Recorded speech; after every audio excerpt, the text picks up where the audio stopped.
નમસ્કાર મિત્રો, Gujjubhai trend news ચેનલમાં ફરી વખત તમારું સ્વાગત છે. બગદાણાના સરપંચ જે છે એને મારવામાં આવ્યો છે અને મારવા પાછળનું કારણ બગદાણાના સરપંચ એવું બતાવી રહ્યા છે કે થોડા સમય પહેલાં મુંબઈમાં એક ડાયરામાં માયા આહિર જે એક કલાકાર છે જે ભાજપના વિશે ઘણા વખત વખાણ પણ કરતા હોય છે, એટલે એને શું કહેવાય તો તમને ખબર છે. એટલે માયા આહિર જે છે પ્રોગ્રામમાં બગદાણા ટ્રસ્ટી કહીને કોઈ ભાઈને મતલબ સંબોધ્યા હતા કે એ ભાઈ બગદાણાના ટ્રસ્ટી હે ને આવું બધું આયોજન કર્યું ને એવી રીતે.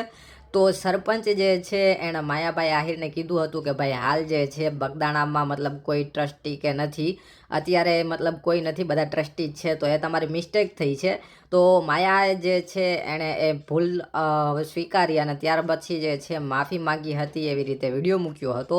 એ માફીનો વિડીયો જોઈ અને માયા આહિરનો છોકરો જે છે એનાથી કદાચ સહન ના થયું ને ઈગો હર્ટ થઈ ગયો, એટલા માટે થઈ અને માયા આહિરના છોકરા જે છે એણે સરપંચને કોલ કર્યો અને એનાથી ઉંમરમાં મોટા છે તો પણ સરપંચને તું ક્યાં છો ને એવી રીતે તુકારામાં વાત કરી હોય એવું લાગે છે અને ઊંચા અવાજે હે એમ પણ કહ્યું છે જાણે કોઈ રોપ અથવા તો ખુખાર મતલબ માફિયા હોય એવી રીતે દેખાવો કરતા હોય અથવા તો ડરાવવા માંગતા હોય એવી રીતે વાત કરી છે. એ કોલ રેકોર્ડિંગ વાયરલ થયું છે, હું તમને કોલ રેકોર્ડિંગ પૂરેપૂરું સંભળાવીશ. અને આ વિડીયોમાં હું એટલા માટે જ માયા આહિરને રિસ્પેક્ટ નથી આપતો કારણ કે એનો છોકરો જો સરપંચ મોટી ઉંમરના સરપંચને રિસ્પેક્ટ ના આપે તો મારે માયા આહિરને રિસ્પેક્ટ આપવાની જરૂર નથી. તો હવે કોલ રેકોર્ડિંગ સાંભળો અને પછી પૂરેપૂરું તમે નક્કી કરજો કે આમાં શું હકીકત છે અને શું નહીં. અને હા, હું એ પણ કહી દઉં કે સરપંચને મારવામાં આવ્યો છે, સરપંચની હાલત જે છે ગંભીર છે.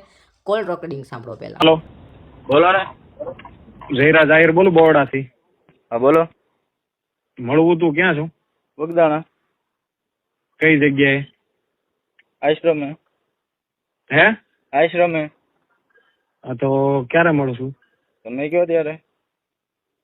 તો વાંધો નહીં, પ્રસંગમાં છું હમણાં આવું, ફોન કરું. હું હતું હું એ રૂબરૂ વાત કરીએ. હો, કઈ વાંધો નહીં.